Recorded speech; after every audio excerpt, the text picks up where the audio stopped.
নবী হে, ধৈর্যশীলদেরকে আপনি সুসংবাদ দিন।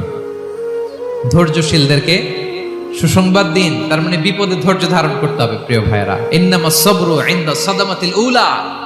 বিপদে আমরা অনেক সময় প্যানিক হয়ে যাই, অস্থির হয়ে যাই, কি করব, হতাশ না।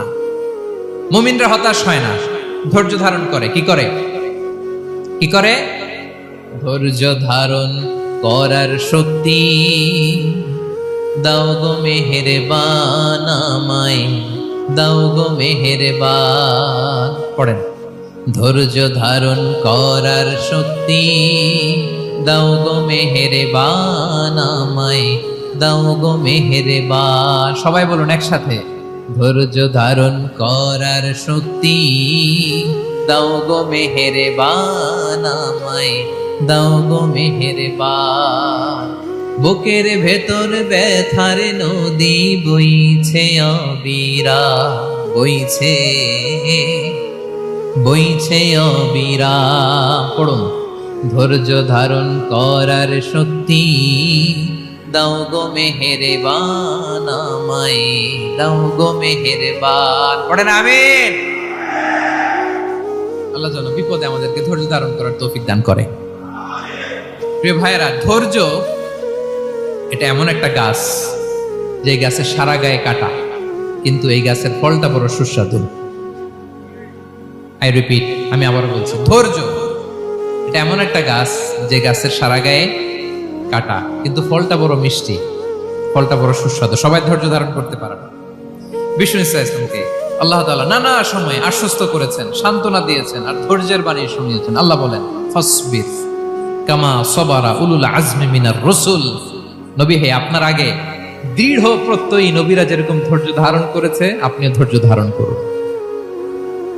সূরাতুল মুজাম্মিল আল্লাহ তাআলা বলছেন, ওয়াসবির আলা মা ইয়াকুলুনা ওয়াহজুরহুম হাজরান জামিলা। ওরা যাই বলুক, আপনি ধৈর্য ধারণ করুন, ওদের কথাকে ইগনোর করুন। Just ignore what they are saying to you. যা বলে আপনি জাস্ট ইগনোর করেন। ওরা বিষ্ণু ঈসা ইসলামের মনোবলকে ভেঙে দেওয়ার জন্য কখনো বিষ্ণু ঈসা ইসলামকে কবি বলে গালি দিত। কবি কি বলতো? শায়ের। কখনো বলতো মজনুন, পাগল।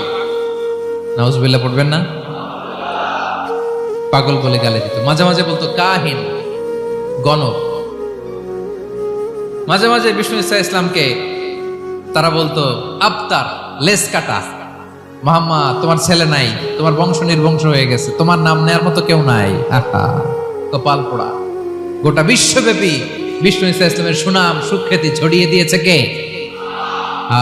আকাশ বাতাস মাড়িয়ে, সাত আকাশ ছাড়িয়ে আল্লাহর আরশ পর্যন্ত আল্লাহ তাআলা বিষ্ণুনবীর সুনাম সুখ্যাতিকে সুউচ্চ করেছেন। ঠিক কিনা বলেন? ইগনোর করুন। আপনাকে কবি বলে, গণক বলে, আপনাকে পাগল বলে, আপনাকে লেসকাটা বলে, জাস্ট ইগনোর দেন। বর্তমান সময়েও নানা ধরনের ট্যাগ আমাদেরকেও দেয় কি দেয় না বলেন? দেয়। আমাদেরকে কি বলে? মৌলবাদী বলে, বলে বলে ওই যে রাজাকার বলে।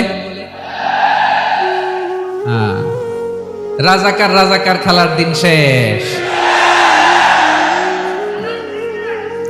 মন মতো হইলে মুক্তিযোদ্ধা, মন মতো না হইলে রাজাকার, এই দিন শেষ। ওই দিন আর নাই। এই কার্ড দিয়ে আর খেলার দিন নাই। এগুলো মানুষ আর খায় না এখন, এগুলো গিলে না আর। সাধারণ মানুষ বড্ড সচেতন। দেখেন, কালের বিবর্তনে, সময়ের আবর্তনে একই পরিক্রমা আমাদেরকেও ট্যাগিং করে। আমাদেরকে মৌলবাদী বলে, ব্যাকডেটেড বলে, রাজাকার বলে, জঙ্গি বলে, যুদ্ধাপরাধী বলে। আছে না এরকম? ওয়াসবির আলা মা ইয়াকুলুন, নিজের সাথে মিলায় নেন। যা বলে ধৈর্য ধারণ করো। ওয়াহজুরহুম হাজরান জামিলা, জাস্ট ইগনোর দেন, ভালোভাবে ইগনোর করেন, খালাস, সালাম দিয়ে কেটে পড়েন। তাহলে প্রিয় ভাইরা, এই বিপদ আপদ আমাদের পিছু ছাড়বে না, পিছু ছাড়বে না। নবীদের পিছু ছাড়ে নাই, আমরা কোথায়? আমরা আর কি? বিপদ আমাদেরকে ধৈর্য ধারণ করতে হবে, মনোবল হারাইলে হবে না। দেখেন বিশ্বনবী কিভাবে আপনাদেরকে সান্ত্বনা দেয়। বিশ্বনবী বলেন, আজাবান লি আমরিল মুমিন, মুমিনের ব্যাপারটা বড় আশ্চর্যজনক। ফাইন্না আমরাহু কুল্লাহু লাহু খাইর, মুমিনের জীবনে যা ঘটে সবটাই খাইর, সবটাই কল্যাণ। ইন আসাবাতহু সাররাউ শাকারা ফাকানা খায়রাল্লাহ ওয়া ইন আসাবাতহু দাররাউ সাবারা ফাকানা খায়রাল্লাহ। মুমিনের জীবনে যদি সুখ আসে তাহলে মুমিন শুকরগুজার হয়, এটা তার জন্য ভালো। আর যদি মুমিন জীবনে দুঃখ আসে তাহলে সে সবর ইখতিয়ার করে, এটাও তার জন্য ভালো। সুবহানাল্লাহ। তাহলে দেখেন, আমরা হয় সুখে থাকি নয় দুঃখে থাকি, ঠিক কিনা বলেন? তাহলে সুখের সময় আমরা শুকর করি, কি করি? শুকরগুজার হই। শুকরিয়া করাও একটা ইবাদত, শুকরিয়া করাও কি? আর দুঃখের সময় আমরা সবর করি, সবর করাটাও একটা। তাহলে আমাদের পুরো জীবনটাই ইবাদত, পুরো জীবনটাই সুখের সময় শুকর আর দুঃখের সময় সবর। আওয়াজ করে বলেন, সুখের সময় শুকর আর দুঃখের সময়। এই দুই ইবাদত মুমিন জীবনে চলমান, কন্টিনিউয়াস, একটা উইন উইন সিচুয়েশন। কি বলেন? উইন উইন হয়ে গেল না? যেই পরিস্থিতিতেই থাকে আমাদের জন্য লাভ। আল্লাহু আকবার। তাহলে প্রিয় ভাইরা, এটাই জীবনের বাস্তবতা। সবর আমাদেরকে ইখতিয়ার করতে হবে, হতাশ হওয়া যাবে না। অনেকে আমরা অল্পতে হতাশ হই। এই যে আমরা ধৈর্য ধারণ করছি, এর ফল পাচ্ছি না? দীর্ঘ 1.5 দশক ধরে ধৈর্য ধারণ করছেন না আপনারা? এখন মুক্তি, স্বাধীনতা, বিজয় এনে দিয়েছে কে? ধৈর্য ধারণ করুন। ধৈর্যের যে ফলাফল, এটা বড় মিষ্টি। ধৈর্য এমন একটা গাছ, এই গাছের সারা গায়ে কাটা, কিন্তু এর ফলটা বড় সুস্বাদু, এর ফলটা বড় মিষ্টি। ধৈর্য ধারণ করার অভ্যাস করতে হবে প্রিয় ভাইরা। মুমিন হতাশ হয় না, হাল ছেড়ে দেয় না। মুমিন ভরসা রাখে একজনের উপর, তিনি কে? লা তাইআসু মির রাউহিল্লাহ ইন্নাহু লা ইয়াইআসু মির রাউহিল্লাহি ইল্লাল কওমুল কাফিরুন। আল্লাহর রহ থেকে, রহম থেকে নিরাশ হয়ে যাও না। কাফির ছাড়া, অকৃতজ্ঞ ছাড়া কেউ আল্লাহর রহ থেকে, আশা থেকে নিরাশ হয় না। শয়তানের সবচেয়ে বড় মিশন হলো আমাদেরকে হতাশ বানানো, এটা খেয়াল রাখবেন। শয়তানের সবচাইতে বড় মিশন কি? আমাদেরকে হতাশ করে দেয়া। হতাশ বানাইতে পারলে সে সাকসেসফুল, খুশি। কিন্তু আমরা এত সহজে হতাশ হই না, আমরা নিরাশ হই না, আমরা বিপদে হাল ছেড়ে দেই না। আমরা ভরসা রাখি এক মহান সত্তার উপর, তিনি কে? মনে থাকবে, বিপদ আসলে ভেঙে পড়বেন, ভিসা না হইলে কান্নাকাটি শুরু করবেন, ব্যবসায় লস হইলে হাউমাউ, হতাশ হবেন, ভেঙে পড়বেন। ধৈর্য ধারণ করব আমরা। আওয়াজ করে বলেন, আমরা কি করব? সবর। বিপদ ট্যাকেল দেওয়ার প্রথম স্টেপ হচ্ছে সবর, ধৈর্য ধারণ করতে হবে। ওয়াবাশশিরিস সাবিরিন, ধৈর্যশীলদেরকে সুসংবাদ দাও। বিপদ থেকে বাঁচার দ্বিতীয় স্টেপ হচ্ছে এই বিপদ থেকে উত্তরণের চেষ্টা করতে হবে। কন্টিনিউয়াস প্রচেষ্টা চালিয়ে যেতে হবে। ওয়াল্লাযীনা জাহাদু ফিনা লানাহদিয়ান্নাহুম সুবুলানা। যারা আমার রাস্তায় চেষ্টা করে, প্রচেষ্টা করে, স্ট্রাগল করে, তাদেরকে আমি পথ দেখিয়ে দেই, সুবুল দেখিয়ে দেই, ওয়ে আউট দেখায় দেই, এক্সিট দেখায় দেই। কোথাও আটকাবেন না আপনি, আপনাকে এক্সিট দেখাই দিবে কে? মালয়েশিয়াতে কেলুয়ার বলে না? কেলুয়ার কি বলে চেনেন? কেলুয়ার মানে কি? এক্সিট। এক্সিট পেয়ে যাবেন, আটকাবেন না আপনি জীবনে কোথাও। 3 নাম্বার, আল্লাহর উপর তাওয়াক্কুল করতে হবে বিপদ আসলে। ওমাইয়া তাওয়াক্কাল আলাল্লাহি ফাহুয়া হাসবুহ। আল্লাহর উপর যে তাওয়াক্কুল করে, আল্লাহই তার জন্য যথেষ্ট হয়ে যায়। তাহলে বিপদে প্রিয় ভাইরা আমরা প্যানিক হব না, ধৈর্য ধারণ করব, বিপদ থেকে উত্তরণের সর্বোচ্চ প্রচেষ্টা চালিয়ে যাব, আর ভরসা রাখবো একজনের উপর, তিনি কে? আর বিপদ আসলে এটাকে নেগেটিভলি নেবেন না সব সময়। বিপদ আপদ এটা অনেক পজিটিভ, ভালো জিনিস আমাদের জীবনে বয়ে নিয়ে আসে। শাইখুল ইসলাম ইবনু তাইমিয়া আলাইহি রাহমা, উনি বলতেন, খুব দামি কথা, খুব হেভি ওয়েট কথা, মনোযোগ দিয়ে শুনুন। তিনি বলতেন, যে নেয়ামত তোমাকে আল্লাহ থেকে দূরে সরায়, ওই নেয়ামতের চেয়ে বিপদ ভালো, যে বিপদ তোমাকে আল্লাহর দিকে ধাবিত করে। আই রিপিট, আমি আবারও বলি, যে নাজ নেয়ামত তোমাকে আল্লাহ থেকে দূরে সরিয়ে দেয়, সে নাজ নেয়ামতের চেয়ে ওই বিপদ আপদ ভালো, যেই বিপদ আপদ তোমাকে আল্লাহর কাছে টেনে নেয়। তাহলে বিপদ আপদ আসলে আপনি হতাশ হবেন? আর কখনো দুঃখ করবেন? মোয়ারের ভাইয়েরা, আর মন খারাপ করবেন? আপনি খেয়াল করে দেখেন, বিপদ আসলে আমরা আল্লাহরে ডাকি বেশি। যখন অসুস্থ আপনি খেয়াল করেন তো, আল্লাহ আল্লাহ তুমি ছাড়া বাঁচানোর কেউ নাই, আল্লাহ আল্লাহ তুমি হেফাজত করো, আল্লাহ তুমি সুস্থ করে দাও।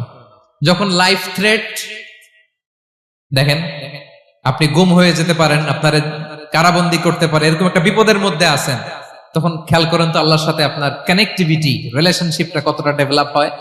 কারণ বিপদে পড়লে আমরা আল্লাহরে ডাকি বেশি। তাহলে বিপদ আপদেরও কিছু পজিটিভ সাইড বা দিক আমাদের জীবনে আছে না নাই? অনেক পজিটিভ দিক আছে, কয়েকটা শেয়ার করি। এক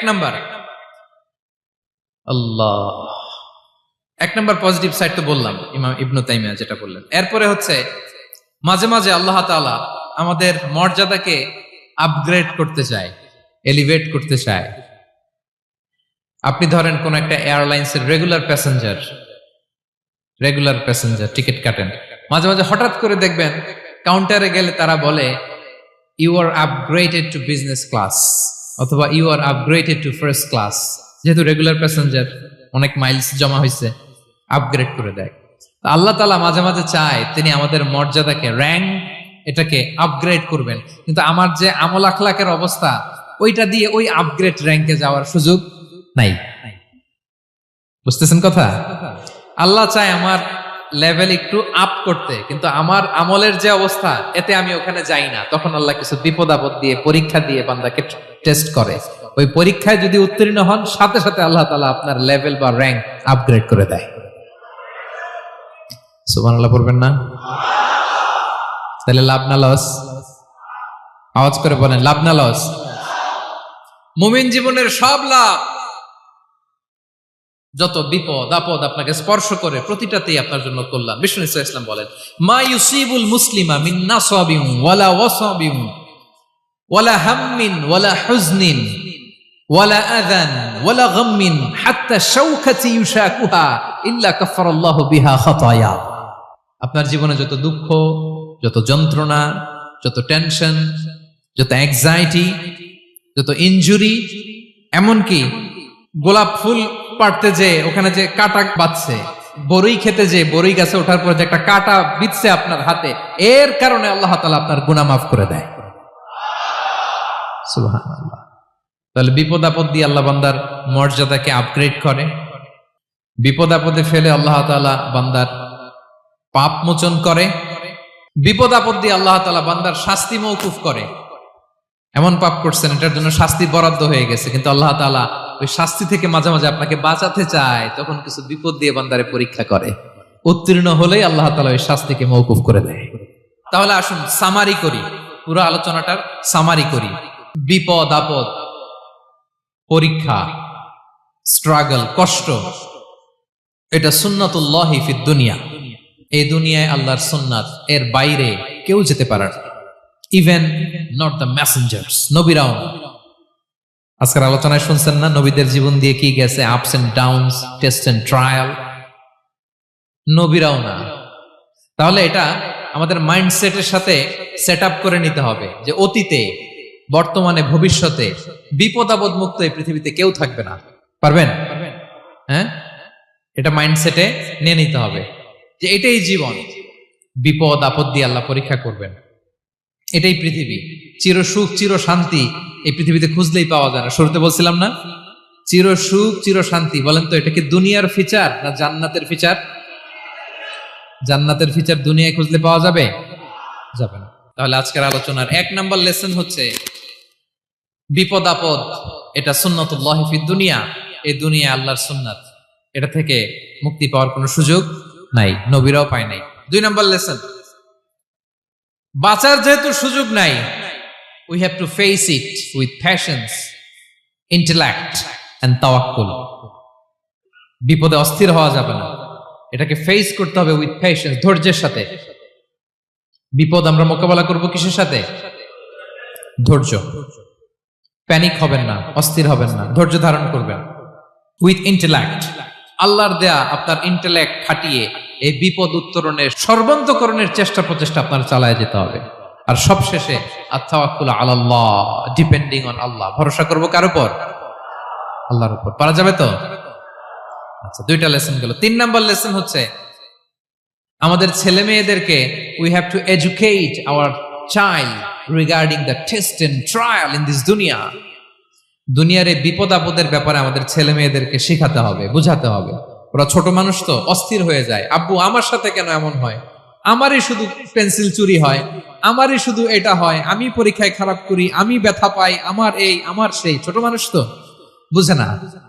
ওরা বুঝাইতে হবে যে বাবা, this is the essence of life, এটাই জীবন, এটাই কি এই লাইফ হ্যাকস গুলো তাদেরকে শেখাইতে হবে। ডোন্ট বি প্যানিক, প্যানিক হওয়া যাবে না। This is how life is design, এটাই জীবন, বিপদ আপদ আসবে, এটাকে মেনে নিতে হবে। ছেলে মেয়েদেরকে শিখাইতে হবে, তাহলে তারাও প্যানিক হবে না। পারবেন তো ইনশাআল্লাহ? আচ্ছা, 4 নাম্বার লেসন হচ্ছে যেটা আমরা জানলাম, এই বিপদ আপদ সবসময় আমাদের জন্য খারাপ না। সামটাইমস ইট ব্রিংস খায়ের for us if dealt properly. ঠিক মতো বিপদকে ডিল করতে পারলে এটা আসলে আমার জন্য আখেরে কল্যাণই বয়ে নিয়ে আসে। কি বলেন, তাই না? কল্যাণ বয়ে নিয়ে আসে। সব শেষ কথা হলো, আমরা যেন এই বিপদগুলোকে প্রপারলি ডিল করতে পারি, আমরা যেন সবর ইখতিয়ার করতে পারি। আল্লাহর কাছে চাইতে হবে, দোয়া করতে হবে, কারণ তৌফিক দেওয়ার মালিক কে? আল্লাহর কাছে যেন আমরা কায়মনোবাক্যে প্রার্থনা করতে পারি, আল্লাহ এই বিপদকে যেন আমরা ডিল করতে পারি উইথ সাবর, উইথ ইন্টেলেক্ট, উইথ তাওয়াক্কুল। আসল হাতিয়ার হচ্ছে এটা, দোয়া। আল্লাহর কাছে চাইবেন, মনোযোগের সাথে চাইবেন, আন্তরিকতার সাথে চাইবেন। উদউল্লাহ ওয়া আনতুম মুকিনুনা বিল ইজাবা। বিষ্ণু বলেন এমন ভাবে চাও যেন তুমি অনেকটা কনফার্ম যে তোমার দোয়া আল্লাহ কবুল করবেনই, এমন ভাবে চাও। অনেকে রোবোটিক দোয়া করে। রোবোটিক দোয়া মানে দোয়ার মধ্যে প্রাণ নাই, ধ্যান নাই, মন নাই, আগ্রহ নাই, ভালোবাসা নাই। ওই দোয়া আল্লাহ কবুল করে না। মনোযোগ দিয়ে চাইতে হবে চাওয়ার মতো, তাহলে আল্লাহ তাআলার পক্ষ থেকে তৌফিক পাওয়া যাবে। পারা যাবে তো ইনশাআল্লাহ? আল্লাহ তাআলা আমাদের সবাইকে বিপদে আপদে ধৈর্য ধারণ করার তৌফিক দান করুক।